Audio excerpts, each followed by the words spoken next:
precipitação antecede a queda. Custavam eles esperar mais um pouco, porque a Bíblia relata aqui no versículo 6 que quem morava em Belém continuou em Belém. A Bíblia diz, e o Senhor tinha visitado o seu povo dando-lhe pão. Sabe qual é o nosso mal? Nos guiar por vistas, nos guiar por situações, nos guiar pelo que nós estamos vendo, estamos passando.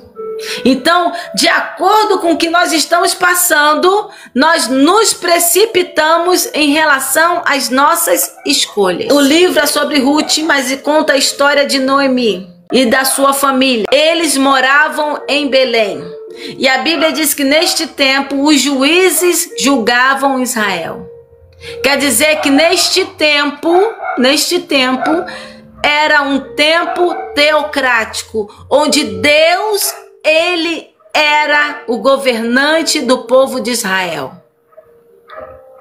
Deus que julgava Israel. Deus que conduzia Israel. O povo era conduzido, era orientado por Deus. E ali a Bíblia diz que houve uma fome naquele tempo. E eles moravam em uma cidade chamada Belém, que da tradução do nome Belém quer dizer casa do pão. Agora, a casa do pão não tinha mais pão, não tinha mais comida, não tinha mais fartura.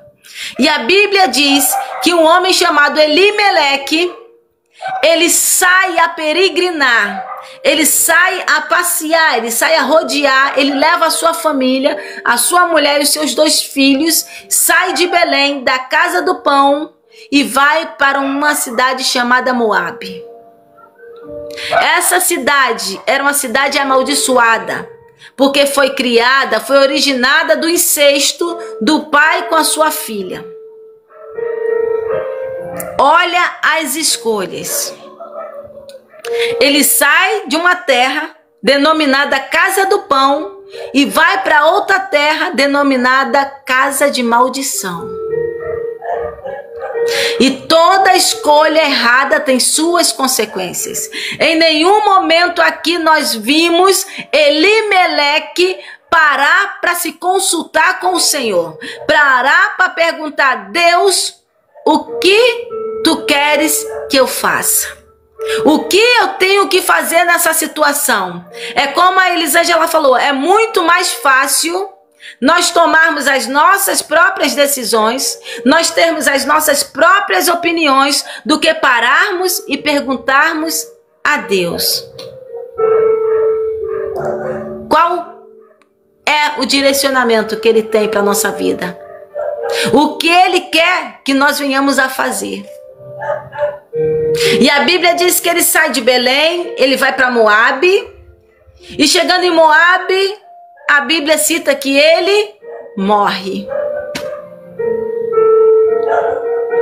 Ele morre em uma terra de maldição, devido às suas próprias escolhas. E Noemi, ela fica com seus 2 filhos. Ela fica com seus 2 filhos. E ali, com seus 2 filhos, eles pegam e casam com mulheres moabitas também. Só que a Bíblia ressalta que depois de um tempo, os 2 filhos de Noemi também morrem. Toda escolha errada é o início de uma queda. A precipitação antecede a queda. Custavam eles esperar mais um pouco, porque a Bíblia relata aqui no versículo 6 que quem morava em Belém continuou em Belém. E a Bíblia diz, e o Senhor tinha visitado o seu povo dando-lhe pão. Sabe qual é o nosso mal? Nos guiar por vistas, nos guiar por situações, nos guiar pelo que nós estamos vendo, estamos passando. Então, de acordo com o que nós estamos passando, nós nos precipitamos em relação às nossas escolhas. Porque na verdade, irmãos, é mais difícil parar e perguntar a Deus o que Ele quer, né? Do que fazer a nossa vontade. É muito mais fácil fazer a nossa vontade. É muito mais fácil fazer o nosso querer. É como a Elisângela falou. Renunciar não é fácil. Deixar para trás não é fácil. Para viver uma vida de obediência, de santidade, de temor, de confiança em Deus. Aleluia. E a Bíblia diz que Quilom morre, Mahlon morre, e ficam 3 mulheres viúvas. E naquele tempo da Bíblia, quando as mulheres se transformavam em viúvas, elas ficavam dependendo das esmolas que dessem para ela. Noemi sai da terra da fartura, vai para a terra da maldição, que depois se torna terra de escassez, terra de perda, devido à escolha não dela, mas do marido. A Elisângela também falou sobre isso, que às vezes nós vamos sofrer as consequências pelas escolhas erradas de outras pessoas. Influencia na família, atinge a família, maltrata a família, porque agora elas estão subjugadas a viver numa terra que não é delas, a viver em uma situação difícil, a passar por momentos e por problemas que elas não têm com quem contar. E a Bíblia vai falando que Noemi, ela chega para suas 2 noras e fala: olha, eu não tenho mais filhos para dar para vocês. Cada uma volte para sua casa, cada uma volte para sua terra. Cada um volte para sua terra, porque eu não tenho mais filhos para dar para vocês. E a Bíblia diz que Orfa, ela beija sua sogra e volta para sua terra, volta para o seu povo.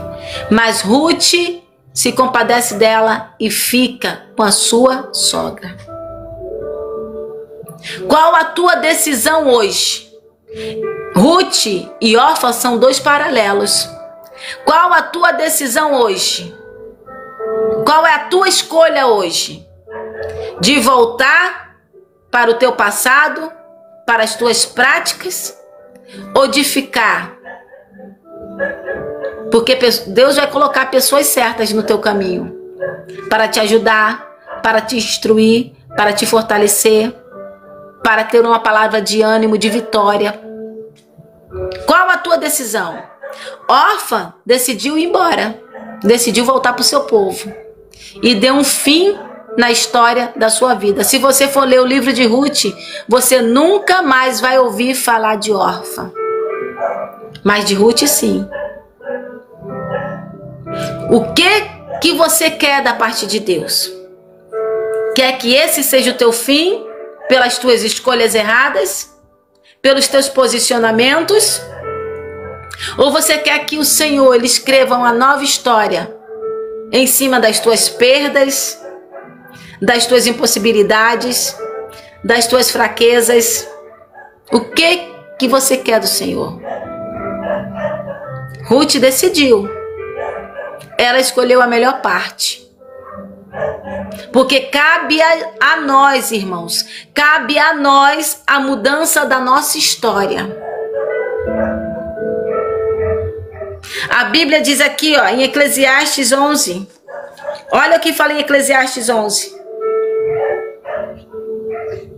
Quem somente observa o vento nunca semeará, e o que olha para as nuvens nunca cegará.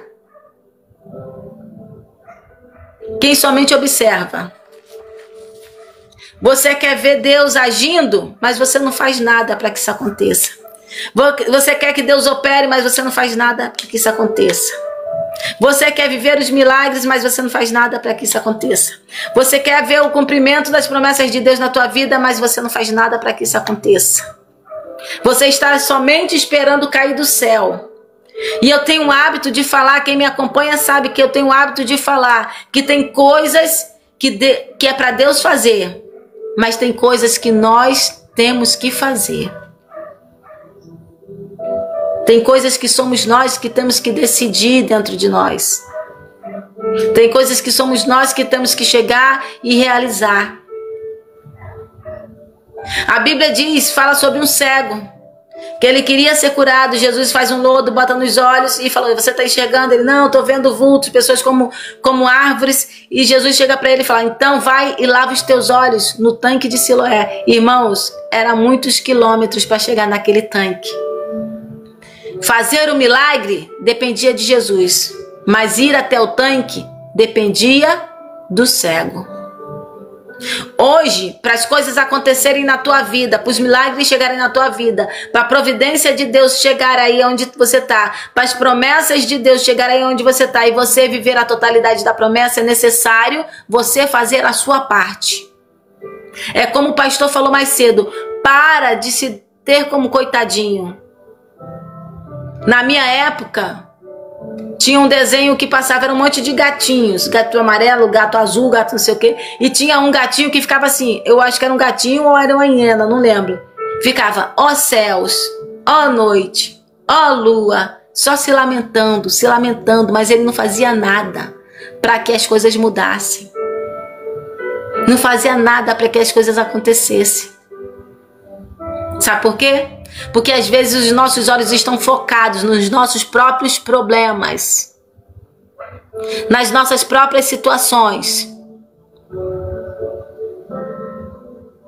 A gente não tem força, não tem coragem de chegar e reagir.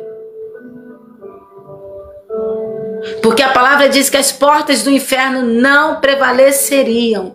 Não prevaleceriam. Como ela não prevalece? Quando você reage. E como você reage? Chorando? Se entristecendo?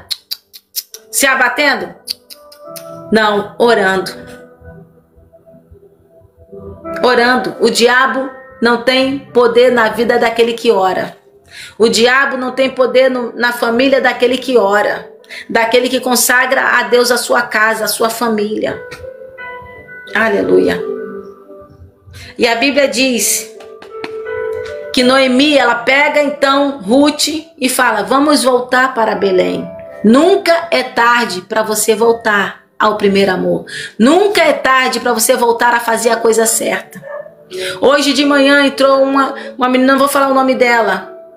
E ali eu estava fazendo um apelo e ela falou assim para mim: mas será que Deus vai me aceitar? Eu acho que Deus não vai me aceitar porque eu já me cortei várias vezes.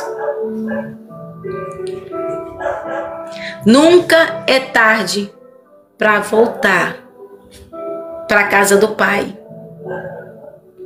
Nunca é tarde para fazer a coisa certa, a decisão certa, a tomar o posicionamento certo. Vai ser fácil? Vai ser difícil. Aleluia. Vai ser muito difícil, irmãos. Porque recomeçar é difícil. Recomeçar é difícil. Começar não é difícil não, irmãos.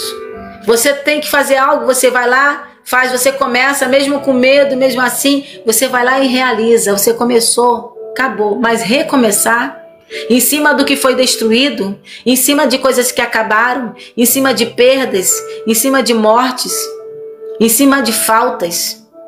Recomeçar não é fácil, mas também não é impossível. Recomeçar não é impossível. Se você está colocando Deus na tua frente, se você está convidando Deus a fazer parte deste recomeço, você está entregando nas mãos do Senhor o controle de tudo. Porque a Bíblia diz: confia ao Senhor. Confia no Senhor. Aleluia. Entrega o teu caminho ao Senhor. Confia nele e o mais ele fará na tua vida. É necessário entregar. É necessário confiar. Para que você possa viver e ver que Deus ainda é Deus. E a Bíblia diz que Noemi, ela pega a Ruth e volta para Belém. E quando elas estão chegando em Belém, as pessoas que moravam em Belém, que ficaram em Belém, continuaram em Belém, as pessoas olham e falam: não é aquela Noemi? E Noemi, amargurada, pelas escolhas erradas, irmãos. Que às vezes a gente, é isso que ela fez. Ela atribuiu a Deus. Ela atribuiu a Deus as consequências de coisas ruins que aconteceram com ela. Ela colocou na conta de Deus. Ela culpou a Deus. Hoje de manhã eu peguei a ilustração do diácono que ele pregou na igreja. Eu falei que a gente fica assim, irmãos. Quando a gente faz uma escolha errada, a gente fica assim, olha. A gente procura um culpado, a gente procura alguém para ser o culpado. Ou a gente culpa a Deus, ó, para cima. Ou a gente culpa a Deus. Mas Deus sempre nos constrange. Sabe por quê? Olha quantos dedos. 1, 2, 3. Estão voltados para dentro. Está voltado para nós. Deus nos constrange falando assim, mas o maior culpado de você estar passando por isso é você mesmo. Pelas escolhas erradas que você fez. Pelas decisões precipitadas que você tomou. Pelas atitudes impensadas que você teve. Aleluia.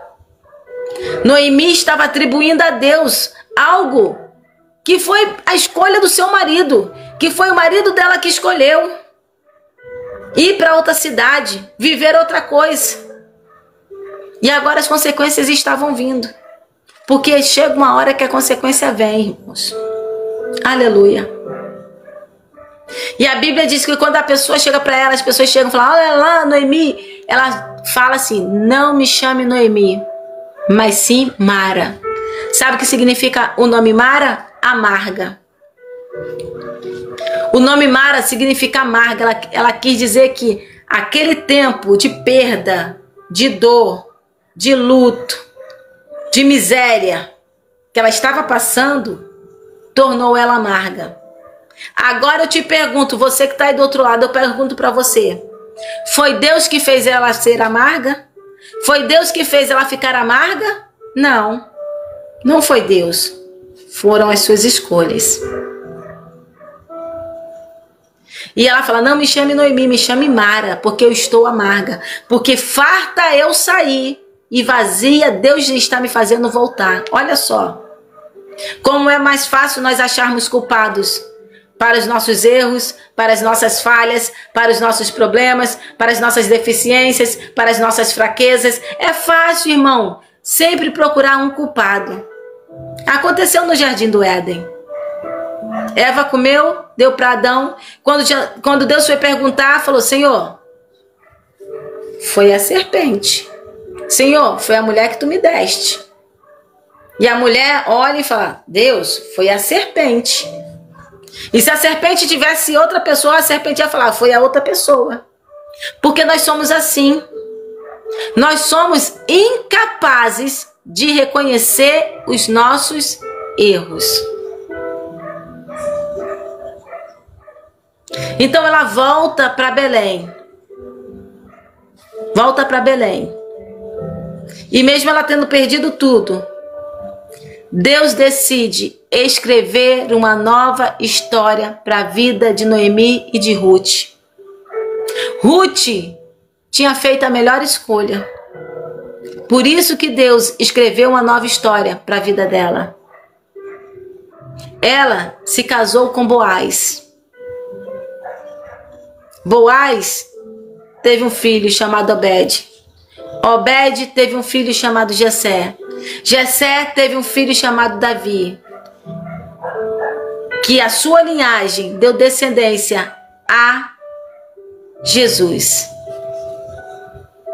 Olha que coisa linda. Quando nós sabemos fazer as escolhas certas.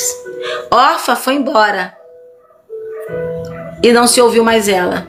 Mas Ruth teve continuidade na história da sua vida e entrou para a linhagem de Jesus, o Filho de Deus. Glória a Deus. E a minha pergunta para você nesta madrugada é: você quer que Deus escreva uma nova história para a tua vida?